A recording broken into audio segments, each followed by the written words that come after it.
գործընկերներ, ինչպես արդարացիորեն նշվեց մեր գործընկերների կողմից, որ ոչ բոլոր դեպքերում է պրակտիկայում, որ կալանավորման հիմքերը ամբողջովին այսպես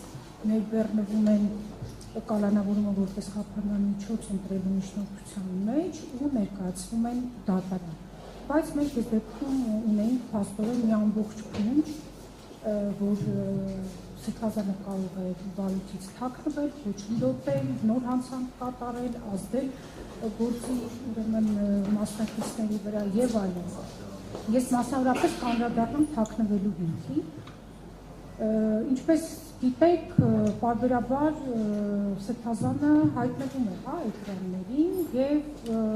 մշտապես, այսպես ասած, ուշադրության կենտրոնում է։ Տվյալ օրերին, ինչպես պարոն Զորաբյանը նշեց, քահանաների ժողովն է եղել եւ Սրբազանը գտնվել է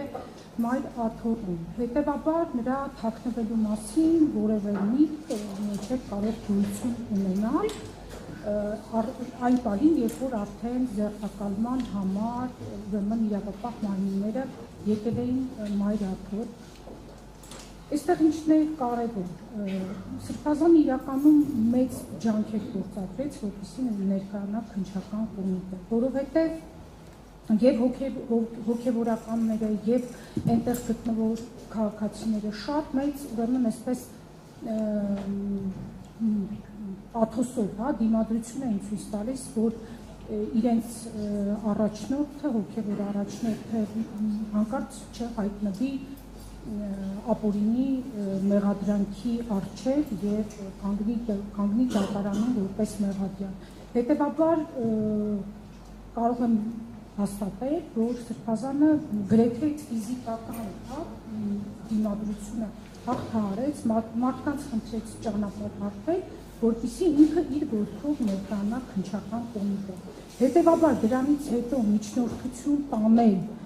ու միջնորդության մեջ նշել, որ թաքնվելու հավանականություն կա, առնվազն անհասկանալի է։ Եվ այստեղ մի կարևոր բան, որ դատավոր Մասիս Մելքոնյանի համար նույնիսկ պետք է չէ որևէ հիմք գրել միջնորդության մեջ, ինձ թվում է մեկ նախադասությունը բավարար է, որ կալանավորել Միքայել Աչապալյանին եւ ուրեմն կալանավորումը որպես խափանման միջոց ընտրել։ Այդ մի նախադասությունը ինձ թվում է դատավոր Մասիս Մելքոնյանի համար բավարար կլիներ եւ ավելորդ այդպես հիմնավորումների անհրաժեշտություն ըստ էության կարիք չէր լինի։ Եվ հարգելի գործընկերներ, այս ուրեմն թողուբոհի մեջ եւ մեզ համար ցավալի իրադարձությունների շրջանակում մի կարևոր բան այսպես դուրս մնաց, մեր ուշադրության կենտրոնից, ու հարաբերականորեն դուրս մնաց ավելի շուտ լուսաբանման տեսանկյունից, երբ որ իրավապահները չկարողացան Միքայել Սրբազանին ձերբակալել մայր աթոռից եւ գնացին, որ այդպես մեքենաները դուրս բերեցին, զորքը դուրս բերվեց մայր աթոռի տարածքից։ Հետո քննչական կոմիտեն հաղորդագրություն տարածեց, որ արդարադատությանը խոչընդոտելու փաստի առթիվ քրեական վարույթ է նախաձեռնվել։ Այսինքն դրանից հետո, եթե իրավապահները վերադառնային, իսկ նրանք վերադառնալու էին, որտեղ այդ քրեական վարույթի նախաձեռնումն արդեն հաստատապես խոսում էր դրա մասին, եւ հանդիպեին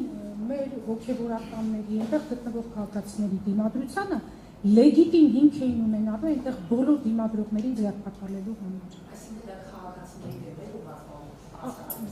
Դա չի եղել Միքայել Սրբազանի դեմ ուղղված, որտեղ Միքայել Սրբազանը այնտեղ երկրորդ վարույթի։ Ինչպես։ Իհարկե։ Այնտեղ մասնակիցներին նաև տեղեկություններ կա, որ որոշ անձանց ձերբակալել են եւ հենց այդ վարույթի շրջանակներում քննություն է իրականացվելու ու ես կասկածություն եմ կոնկրետ, որ քրեական հետապնդում է հարուցվելու։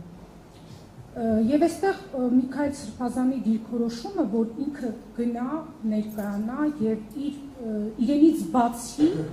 ոչ մեկ չտուժի, այս պարագայում շատ մեծ կարևորություն ունի։ Սա Սրբազանի հստակ, իմաստուն եւ քաջ դիրքորոշումն է եւ կանխվեց այն հրեշավոր պլանը, որ կարող էինք մենք մայր աթոռում ականատես լինել շատ ավելի մեծ բռնությունների, տեղից էլ մենք արդեն միջազգային հանրության աչքի առջև այդքան էլ բարենպաստ վիճակում չէ։ Շնորհակալություն։ Հարգելի լրագրողներ, խնդրեմ, ես մեկ վայրկյան ներողություն ասեք ու խնդրեմ, եթե նորմալ